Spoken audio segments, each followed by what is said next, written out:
again, when I was working with design and events, it's very easy, right? Like you create something, you can physically see how people are reacting to your designs. They don't like it, they make a sad face. They like it, they're using it every day.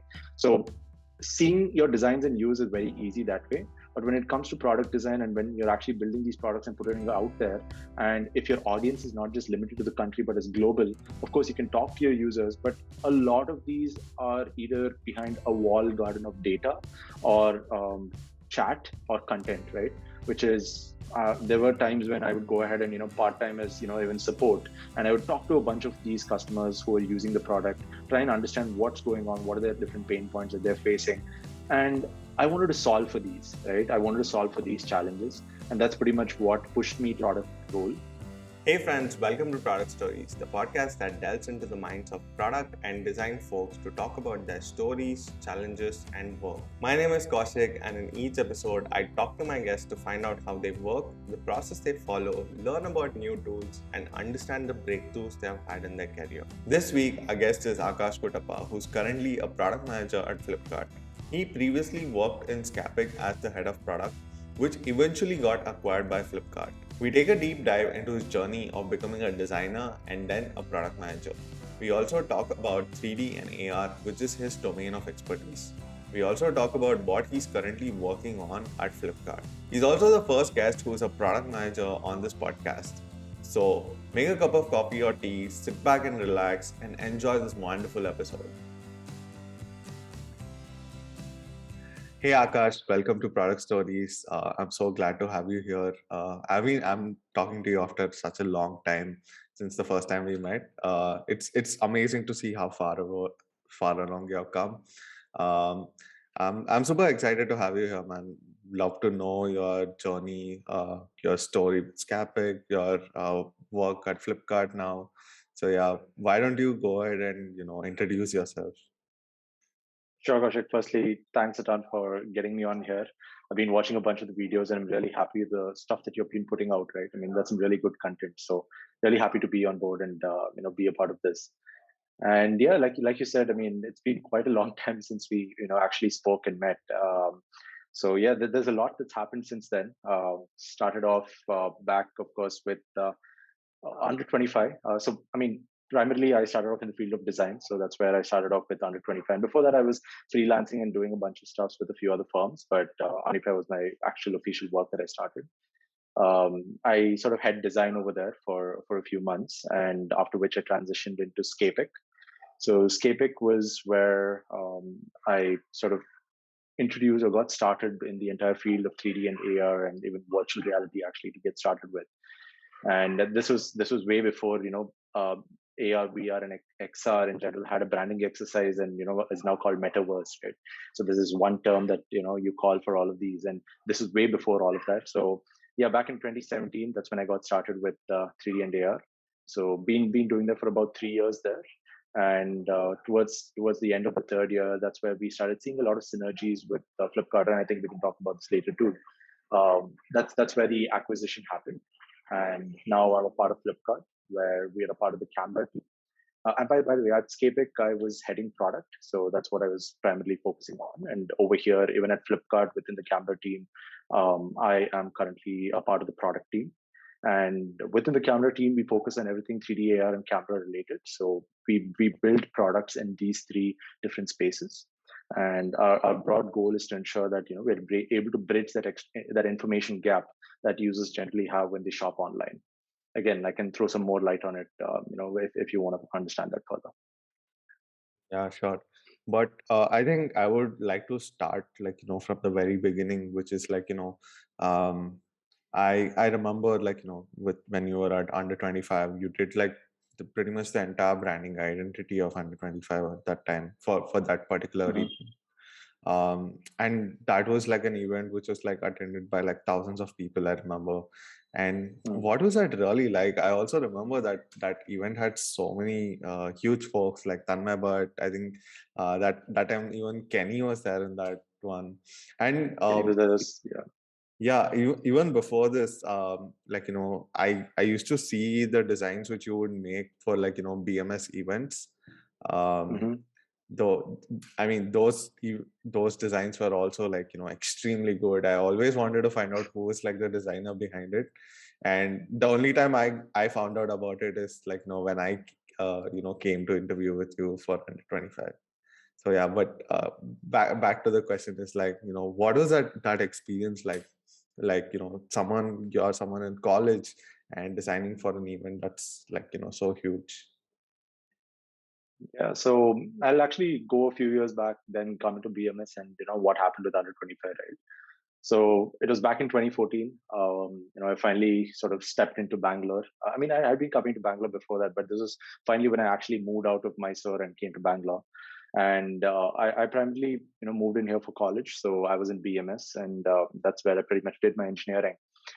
And before this, I was back in Mysore. I had worked in the summer with a firm and did some design stuff over there.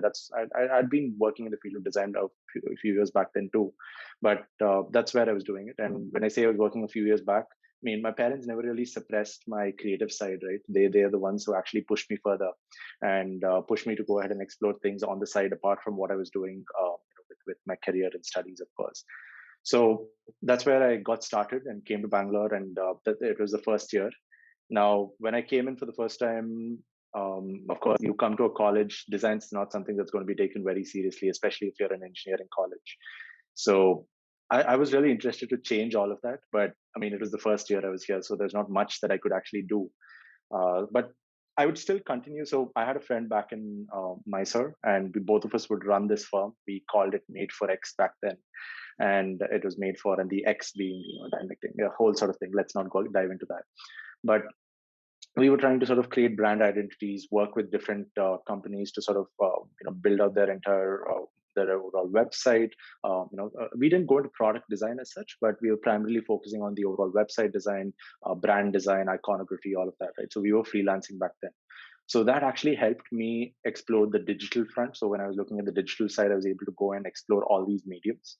And since I really loved working with craft and working even on the physical or the tactile fronts, right, I was able to go ahead and I mean, of course, my field of engineering that I picked was computer science or information science, right? I was in that field, which meant that whatever I was doing, I mean, somewhat aligned, but not really. I mean, most of it was me doing it on the side. But I had a lot of friends back in architecture when I was in college, and I really loved building out their models, right? So I would go and help them out. I mean, they of course were more than happy to get an extra hand, but I really liked doing it because I just love the craft. So I would build out their models, and I got to experience different materials as a part of that. And apart from that, we even ended up getting one project as a part of our so-called agency. I mean, it wasn't really incorporated back then, but we got a project where we had to design an overall bottle, right? A bottle from scratch. So right from product design to the entire branding to every single thing. So that way I got to experience all these mediums right from the beginning, and that's where pretty much I got started, and I was able to take this a lot more seriously. And this was pretty much how I was supporting myself back in college too, financially. So this was pretty much my source of income. I mean, parents had actually put in a lot already to get me there, so I just didn't want to put a lot of trouble on them. So this is what I was doing on the side. And of course, first year, this is what just went on, cut on. Second year comes in. That's where I started taking a lot more things seriously within. I wanted to focus a lot of it within the college itself and less on the outside. So I started focusing a lot on the events within, creating a lot. Again, when we look at digital and physical, right, and the kind of stuff that I was exploring across both. On the digital front, I was able to explore video as a new format. I was really inspired by folks like Casey Neistat, Dan Mays. These were some creators who were wonderful in storytelling, right? And then that really inspired me to go and explore these new mediums because I had been exploring digital, I mean, like communication design, graphic design before, but I wanted to get into video, right? And I wanted to sort of create something myself or tell a story. So that's what I created a few stories for, to sort of stop people from cutting down a tree in college, few tiny things here and there. And on the physical front, I was able to go ahead and so a lot of the work that I did was on the digital front. But when I started working for these events, right, like Utsav, all these college events, I was able to go ahead and do the branding, of course. But I mean, when you create these events, you got to in mind everyone's interests, right? Like there are way too many people. They all want to put in their design ideas. They all want to come. So you can't really get this one really good design guideline or this design language as such for a college event. So I tried in whatever effort. I put in whatever effort I could, but I was able to do something. But the main thing that I really liked as a part of this, that they at least let me do, was the brochures. So the brochures was something that I really liked because I could physically print them out, hold them in my hand, and that was a physical thing that I could hold in my hand and actually see my design in effect, right? And everyone would go ahead and use it, and that was something that really stood out for me. So this is how I started working with some events. And then finally, my biggest break, at least in college, was a design for a TEDx event. Right? So I got started with TEDx, where I was this is where I was able to properly set an overall design language end to end.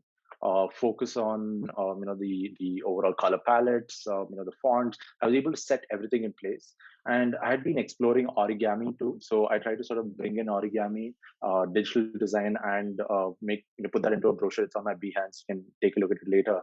But that was what I was able to put in, and that was something that actually stood out, right? As was something that I could actually build and give to everyone, and they had the budgets to also go and print it out.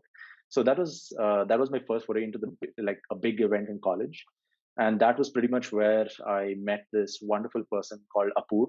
I'm not sure if you know him, but we met Apoor there, and he introduced me to another bunch of wonderful folks back at Under 25 who are Anto, Shreyans, Anand, Rishabh, Ellie, a bunch of amazing folks who had just completed their biggest event, which is in 2016, their Under 25 summit at the World Trade Center. So that's where they just kicked that off. I actually attended that event and been a part of it as a person who had at the event. But actually building for it and doing all of this was where I actually got introduced somewhere in 2016 towards the mid part of it. So that's where that's how I got started with Under 25.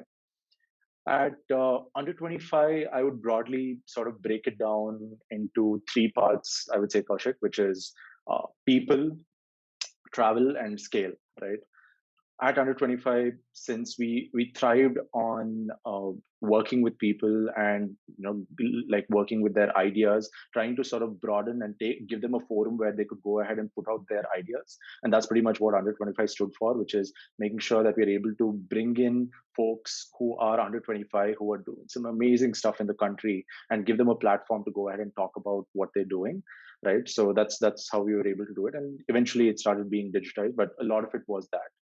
And we were able to bring in some amazing speakers. I got to interact with a lot of them, and I mean, you already know, right? I mean, when we sort of had that interview, and we would bring in a lot of folks within Under 25 to work with us. So I got a lot work with a lot of people, work with a lot of different ideas and thought processes, and that was really interesting back then. And I was more of an introverted person, so that really pushed me out of my bounds and let me sort of go ahead and explore a lot more, right?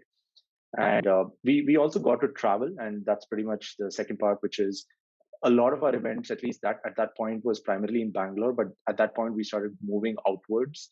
We had two types of events broadly, right? We had short form and then long form. We went ahead and did these events across different cities. So we went to Hyderabad, we went to Mumbai, we went to Delhi, went to all of these different places. Started designing there.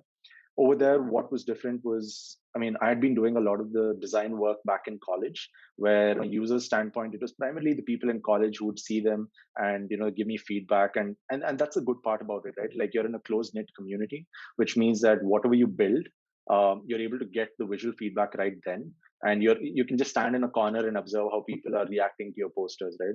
But over here, it was a whole new scale. You had to design for people across the country. Everyone has different analogies of different elements, so what works for one city may not work for another. So that was something that I had to think of, at least when I was putting in the work or guidelines for these individual events. So that's where we were able to travel, bring all of this in, design this out across different cities, and finally that all led to one of the largest events, right? So that was back in 2017, the beginning of 2017. That was the largest summit that we have ever had. Of course, after that, they had much bigger events, but at least what I've been a part of, that was the biggest one that I was a part of. We were able to design across three different themes, which was food, tech, and design. And that was pretty much the 2017 Under 25 Summit, right? totally. I mean, I can never forget that experience. Kind of like all the nights that sort of built up towards the to the actual event itself. And of course, as you said, we had Tamay, but we had all these great folks who were coming in and being a part of the event. That was a whole other different scale for me, right? Because till now, the work that I was putting out was primarily limited to these smaller groups or smaller audiences or smaller events. But putting out my work there and seeing it across, right from people's hands through bands to the branding all around to like even the speakers using it, every single person was using it, and you could physically see them sort of using that around you, and that was quite something for me. So yeah, this is pretty much how my journey transitioned, right from me starting off at college all the way to going to under 25 and building for one of the biggest events out there. Yeah, I mean, it sounds like a wonderful journey that you had, and the amazing part is you did all of this while you were still in college, and while you had to manage all the things with college and work on these things as well. But somewhere along the line, you moved away from under 25 and you started working with Scapic, right? Hmm. I remember when this happened. So what was that transition like, and how did you get started there?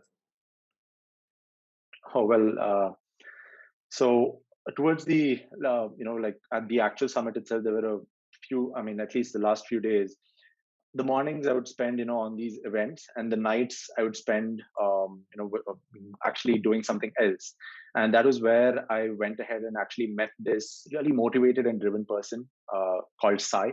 So Sai was, sitting out of the office there, and we would keep jamming on some stuff with regards to tech. Um, but that's where I pretty much started off with VR, right? But I had actually experienced or explored VR much before. Back in 2014, Google Cardboard was launched out. I mean, of course, I was introduced to it a little later on in time, somewhere in 2015. But I was really blown away with the kind of stuff that you could do, right? Because I mean, if you've already heard from me, I mean, I always like exploring new mediums, right? So I've been exploring every single medium, and I want to try out every single thing to see what works, and if that's something that I like working on, because I'm able to take my learnings from the other mediums and bring them all in together. So I wanted to explore VR and create content for it and see what can be done with it. And of course, in order to do that, you need a headset. So that's where, by working with these architects, I at least understood all these materials. So I was able to take in some of those MDF boards, put them all together, and create a VR headset of my own. I went to SP Road in Bangalore, got a few lenses, put them all together, and I was able to create my VR headset. And the content that was available back then, at least for a mobile headset, wasn't really a lot. There were actually 3 to 4 apps that were available back then on the Play Store, and a majority of the content was available for these larger HMDs, or head mounted devices as we call them.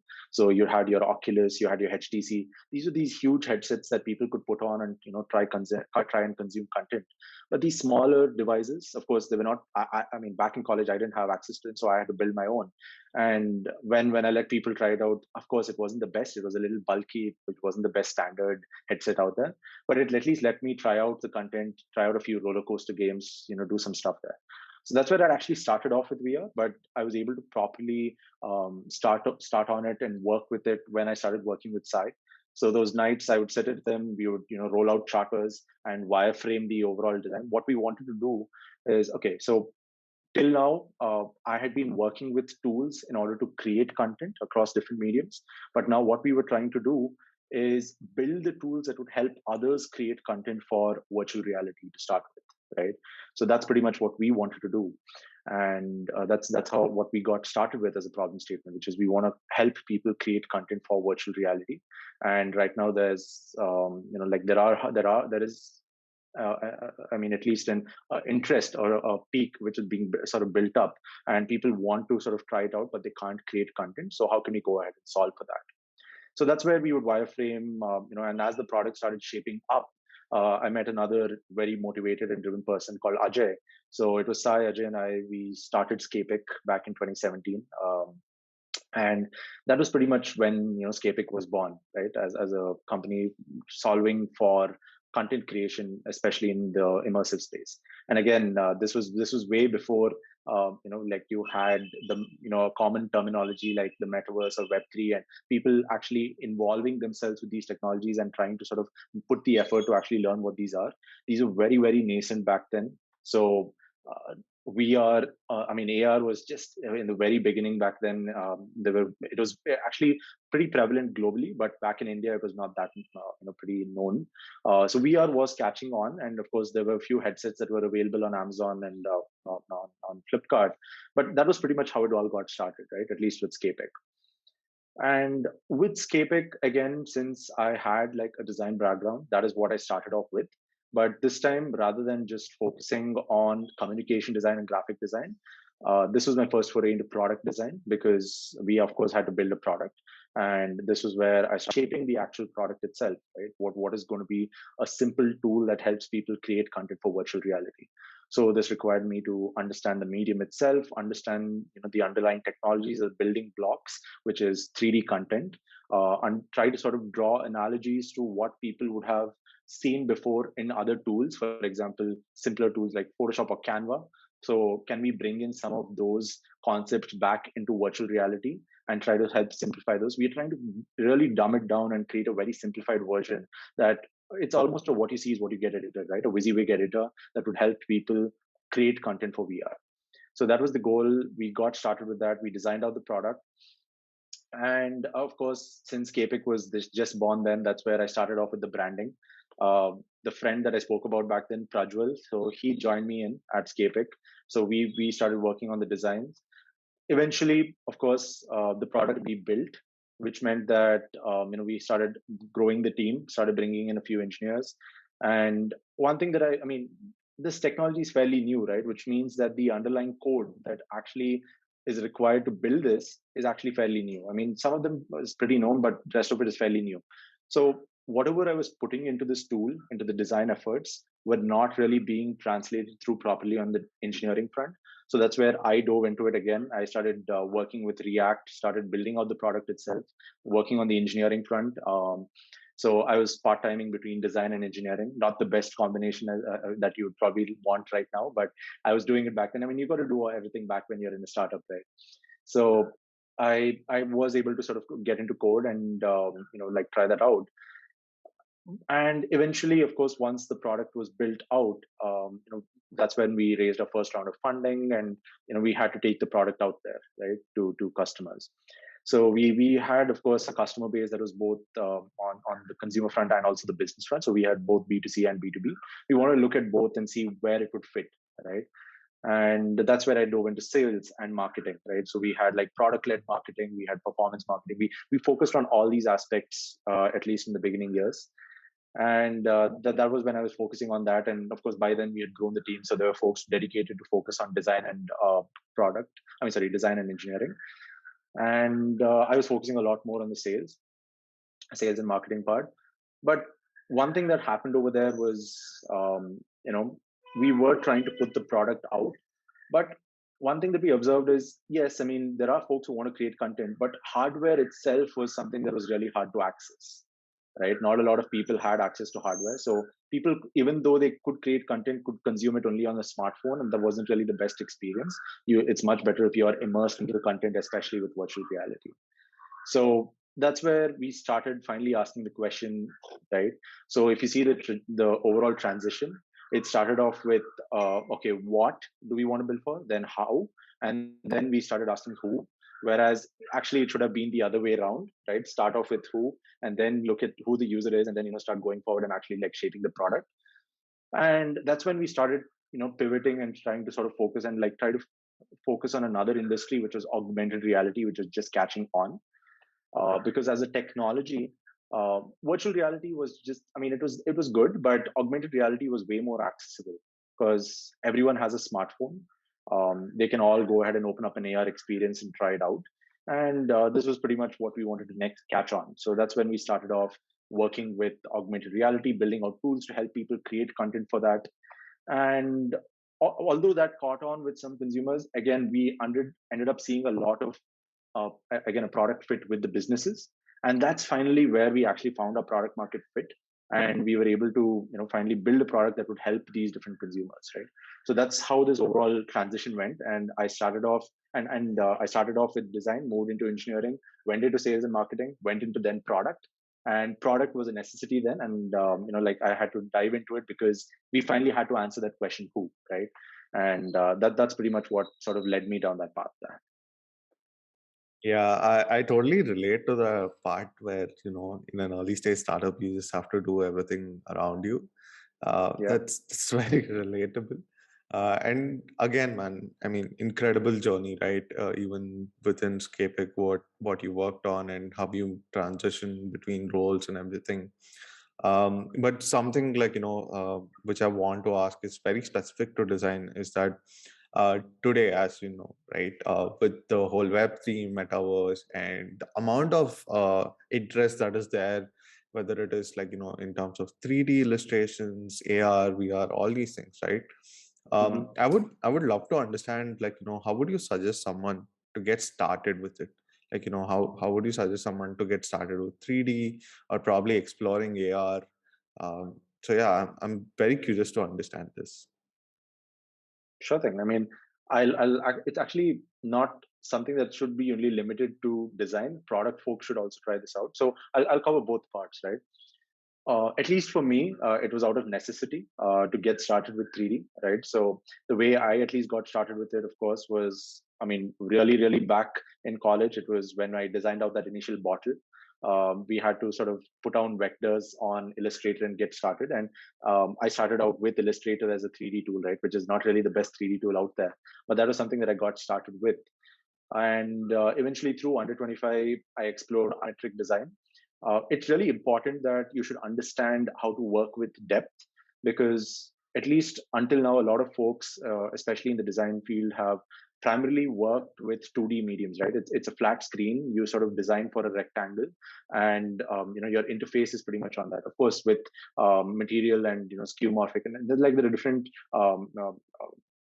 I mean, there are different, design sort of philosophies that have come in, and people have sort of designed for these in different ways. There are shadows, there's depth that comes in, but it's very different when it comes to 3D, right? There's a whole new dimension that you're designing for, and visualizing that is very important. So you need to be able to visualize that better. So if you're already familiar with tools like Illustrator, get started there, right? I mean, you can simply draw vectors and go ahead and actually translate that out into a 3D model.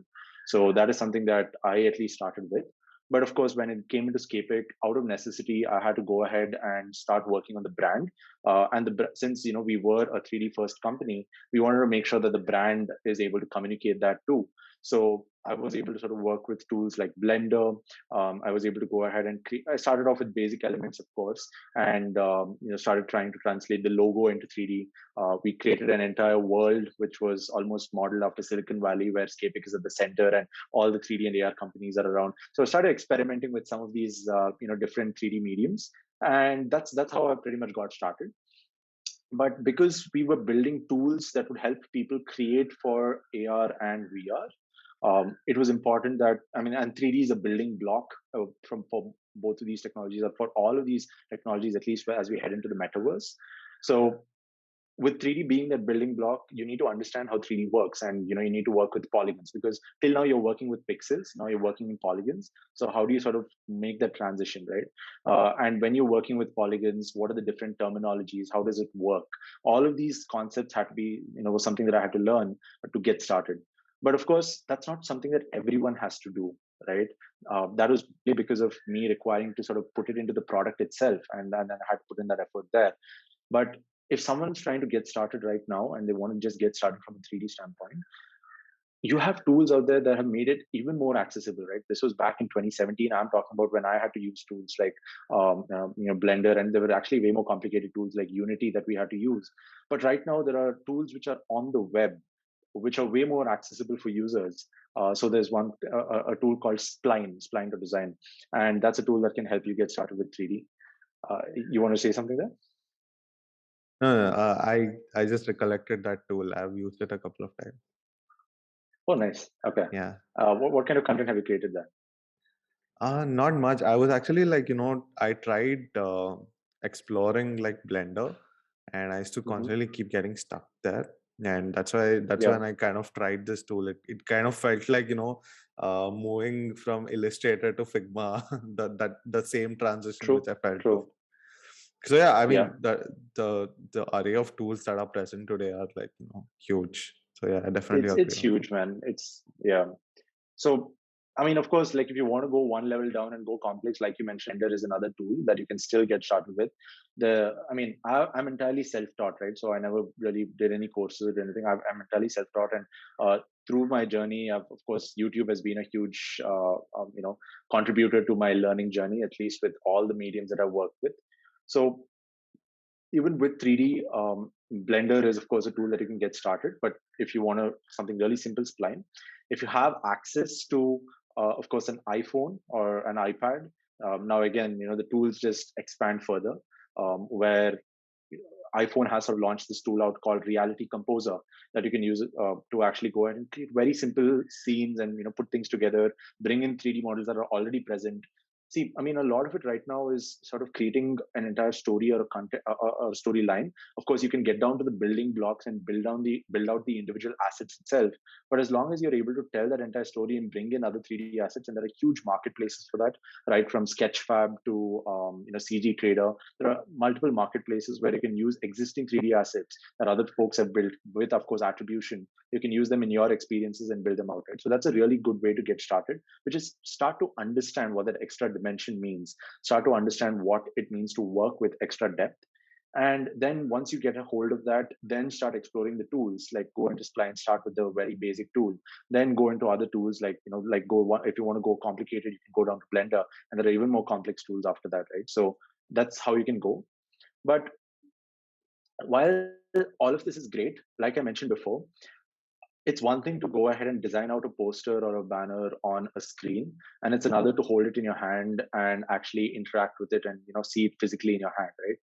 So the same applies to 3D design, which is if you're able to go ahead and create it on a screen, it's one thing. And of course, you can go ahead and animate and do a lot of stuff.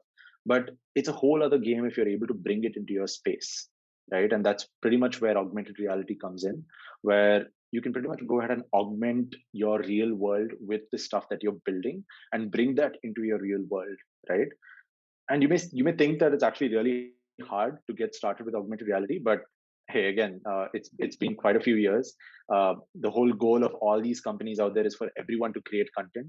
Of course, we might have started off in India, but globally there are multiple players and bigger companies who are also solving for it.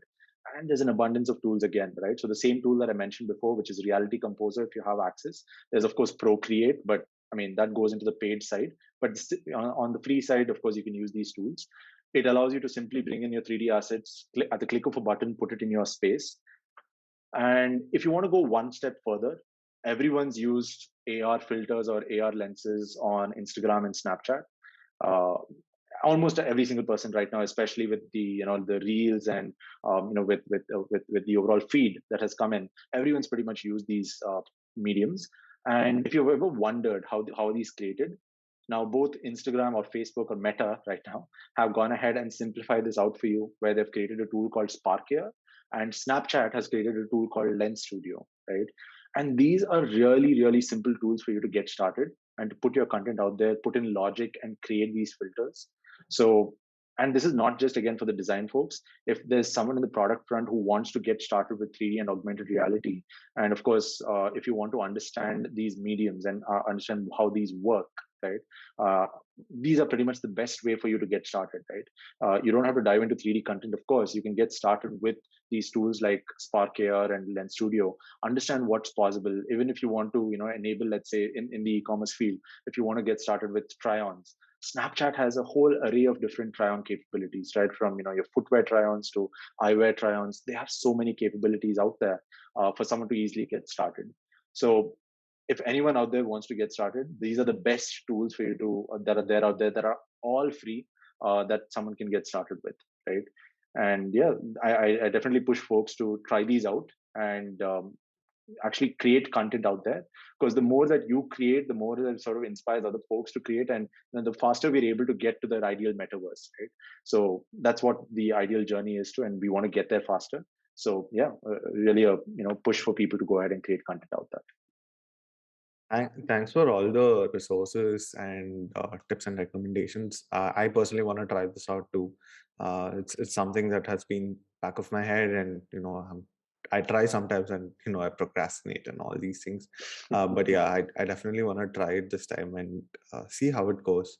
But Mhm. coming back to your journey, Yeah, moving from being a product designer, I mean, you were doing brand identity, product design, all these things, and then you moved to being a product manager, right?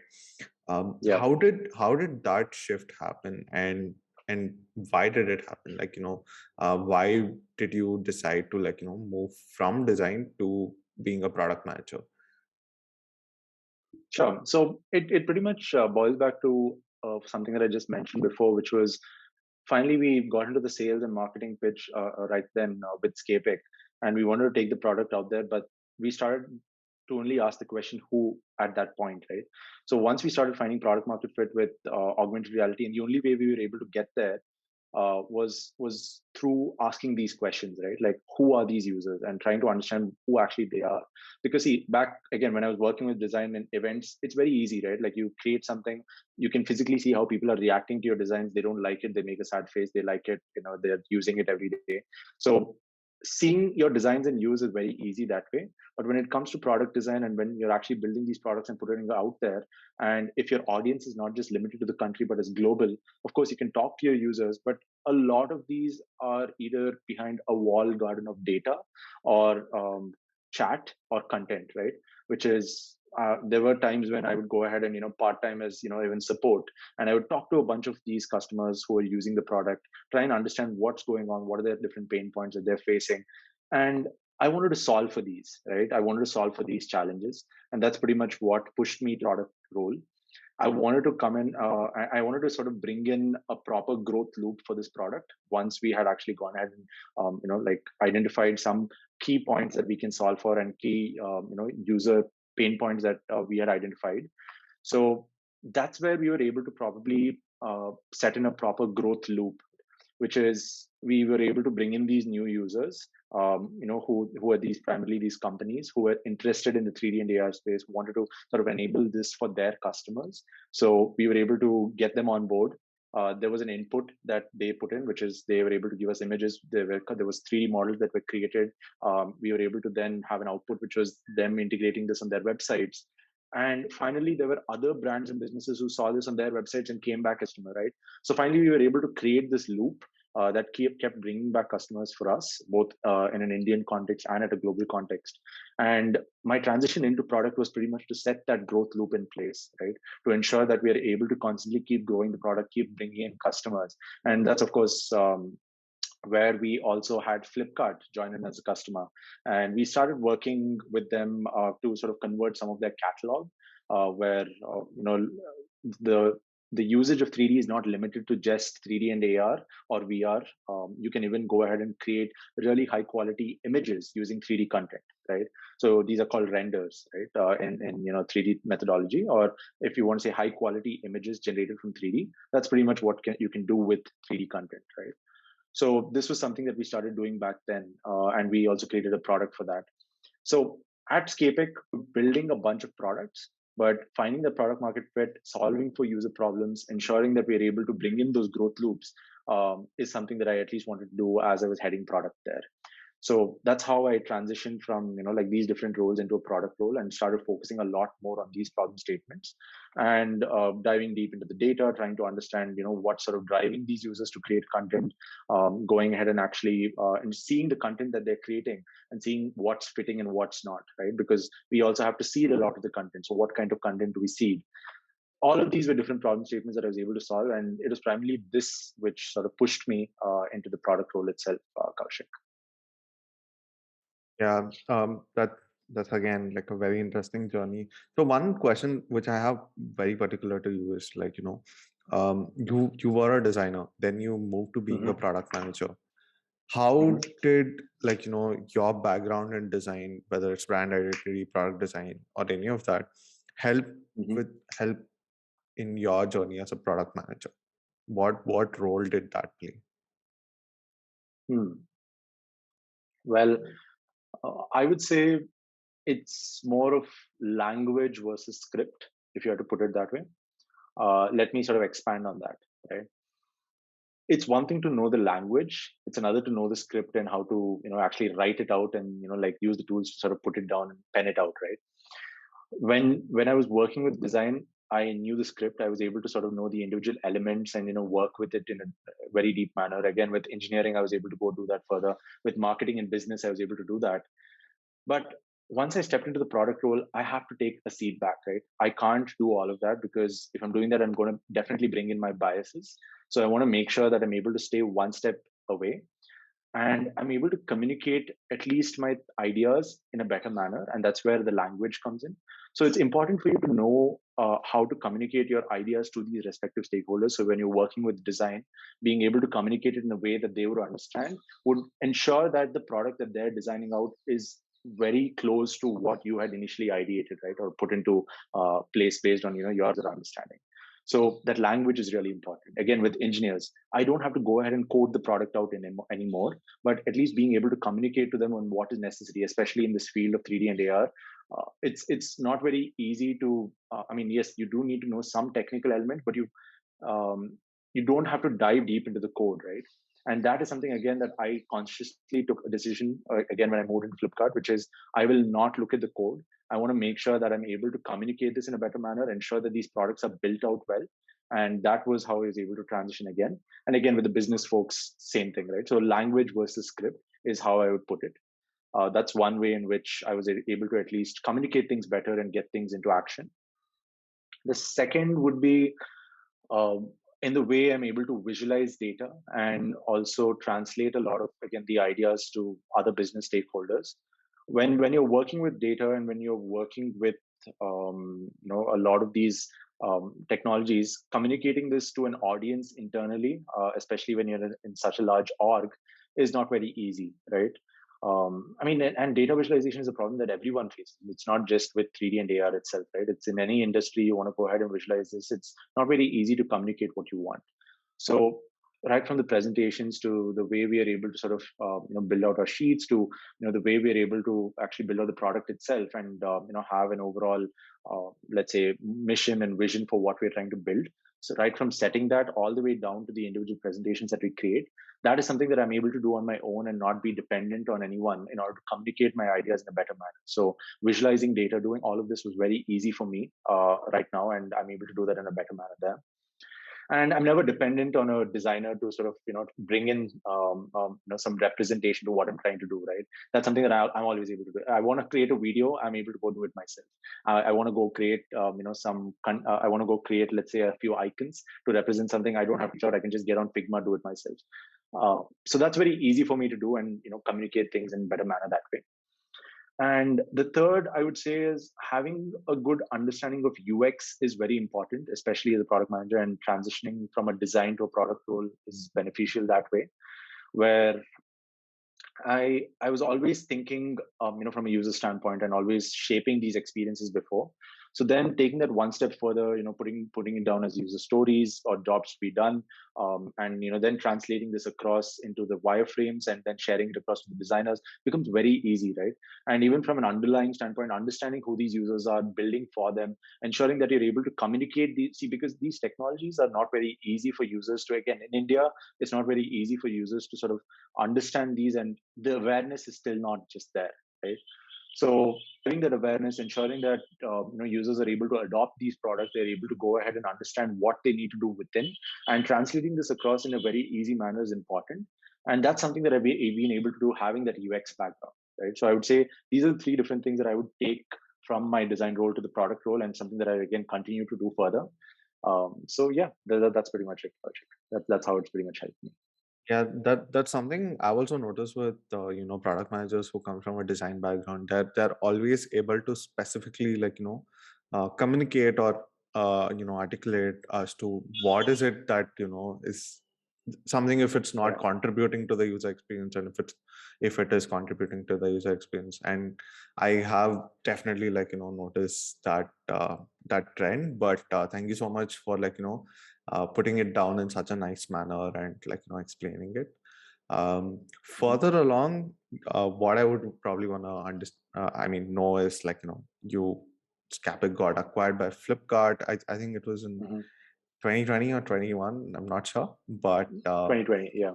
yeah, that happened, and you moved to Flipkart as a product manager, and you're working in probably one of the biggest e-commerce websites out there. So what is that Hmm. like?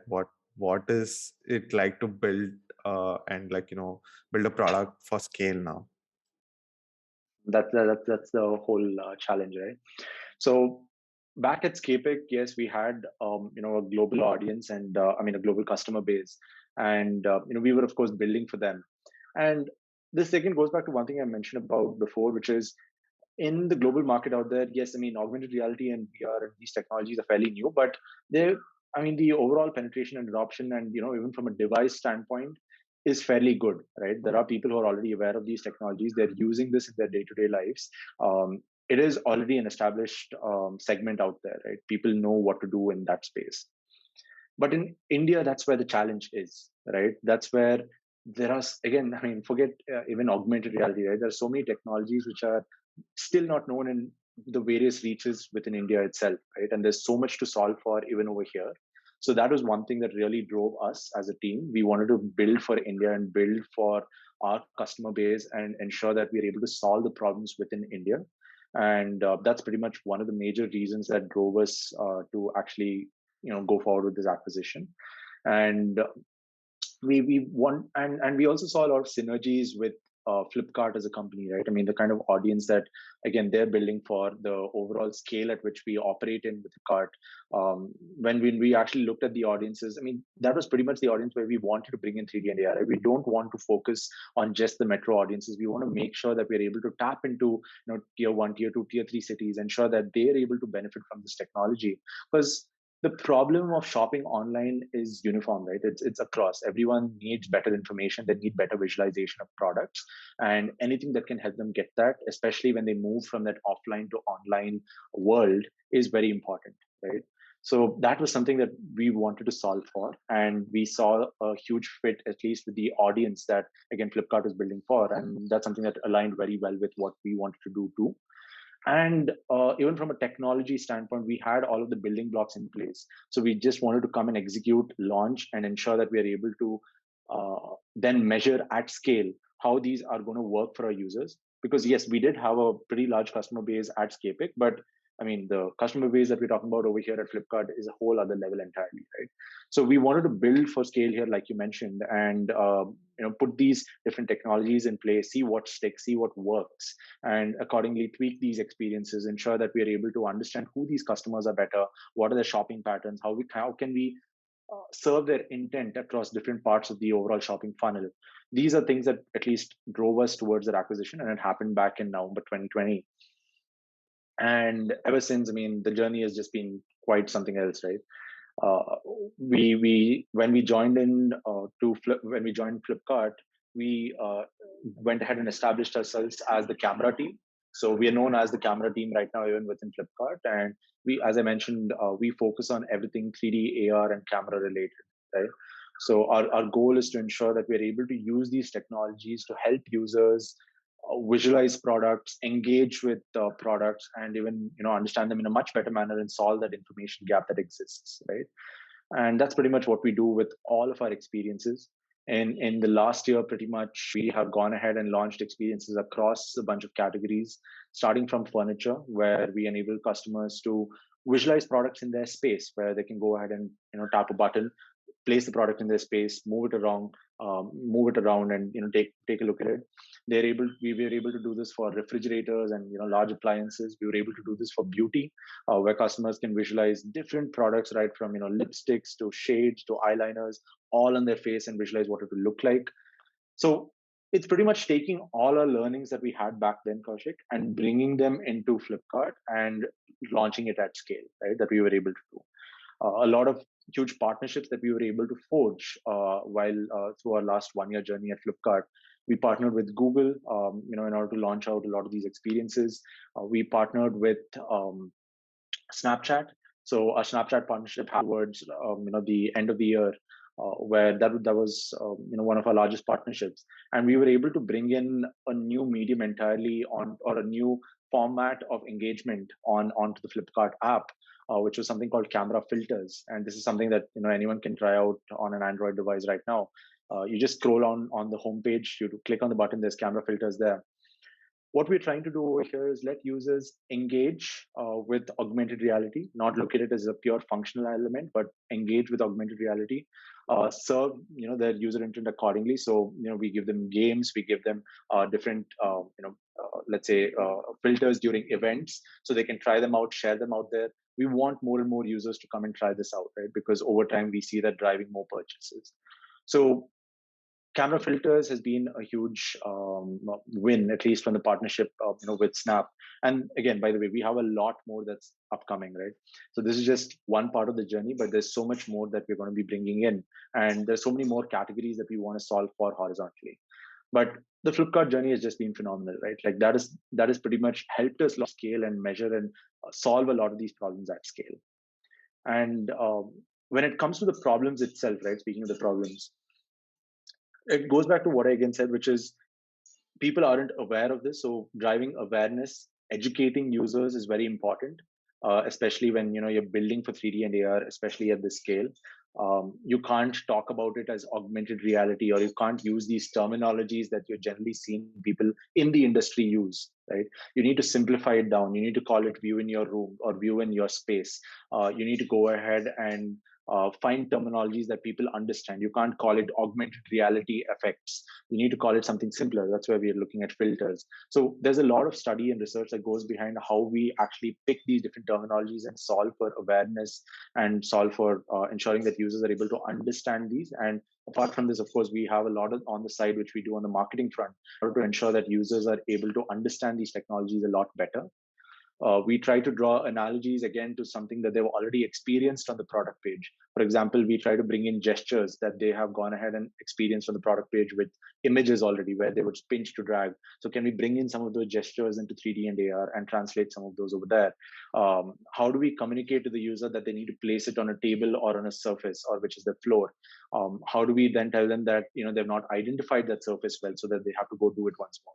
There are so many problems to solve for, right? And that's pretty much the challenge that I love working towards, at least here at Flipkart. And again, as the scale is the bigger thing that we get to operate on. We click at the click for button, you're able to launch it out and see how this performs. So yeah, that's pretty much how the Flipkart journey has been, right? It's just been a bunch of stuff that we've launched, and we want to go horizontal this year. And that's at least the focus in 2022. Yeah, I really like the fact that you're trying to build this not just for metros, but for tier 1, tier 2 cities, and tier 3 cities. And at the same time, something which I think was extremely important, which you mentioned, was um, when you're asking user to use these technologies, by not mentioning that this is AR or this is 3D or anything as such, right? Yeah. You're simplifying it to the level where the user probably does not know what the technology is, but they're still able to understand. I think that is huge for I mean, in any new technology or any emerging technology, that is a huge thing. I think that applies a lot to things related to crypto and blockchain as well. But that's exactly. a whole other topic in itself. But yeah, I mean, this conversation was great, man. Thank you so much for doing this. But before we end our episode and everything, I usually have a bunch of rapid fire questions. I'll put you on the spot and ask you 4 or 5 questions. I would love to do that. Sure. If you're ready, we can get started. Sure thing. Okay, let's do it. Okay. One designer that you really admire.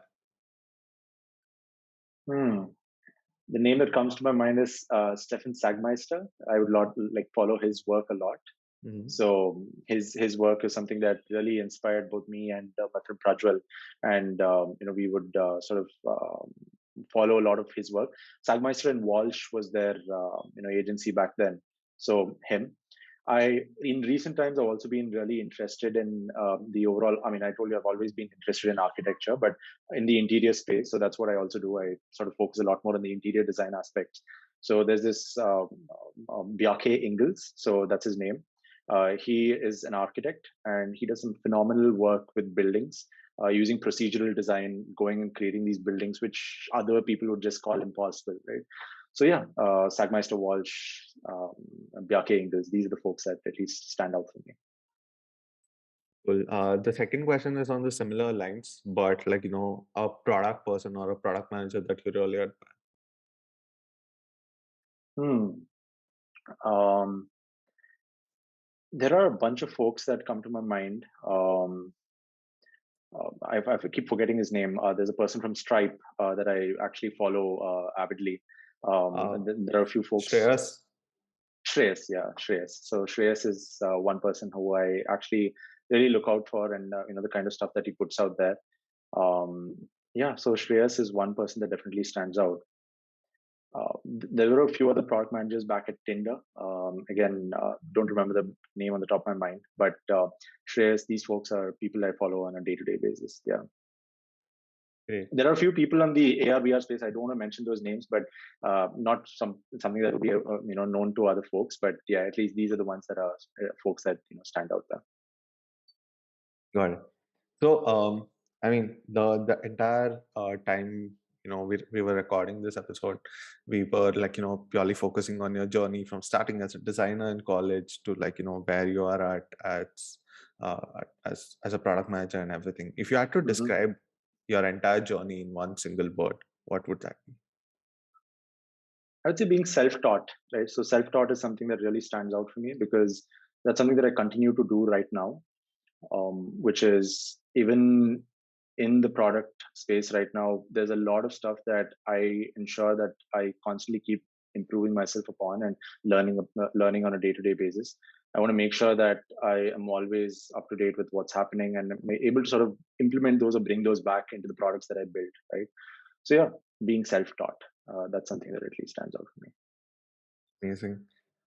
Last question. If you had to worry about like, nothing, money, career, anything, what would you be doing right now? Oh, I'd be interested in the food space. That's something that. So the way I think about it, at least Kaushik, is every 10 years or every decade, I want to try out a new field. I don't want to be in the same field because I mean you stagnate at some point, and you there's of course always a new product, there's always new technologies to work on, but I want to explore new industries. I mean, as a human, you should try to sort of do everything out there. That's something that I want to do, which is get into the food industry. There's a lot that I've been exploring and I want to do. So yeah, I'm just waiting for the decade to end. But once that happens, probably the food industry or even the architecture space, one of these two. Great. That sounds wonderful. Again, thank you so much for doing this. It was wonderful having you here, and this conversation was amazing. I always wanted to bring in product managers uh, into the podcast. That was like the goal with what I started, bringing the best product designers and product managers to the show.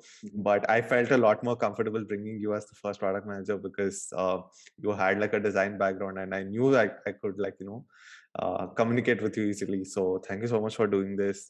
It was wonderful having you here. Thank you so much for all the tips and all the recommendations which you gave for getting started with 3D and art. I'll definitely look into it personally, and I'm sure like a lot of people listening to this would do the same. Hey, thanks a ton, Kaushik. Again, as I said, I really love what you're doing, and yes, I mean, I would like to see more product managers come on this too. I mean, you are talking about products in general, so yeah, design and products will go hand in hand, right? So definitely looking forward to seeing a few more conversations with other product managers out there. Thank you so much for tuning in. Make sure you like, share, and subscribe to Product Stories for more such episodes.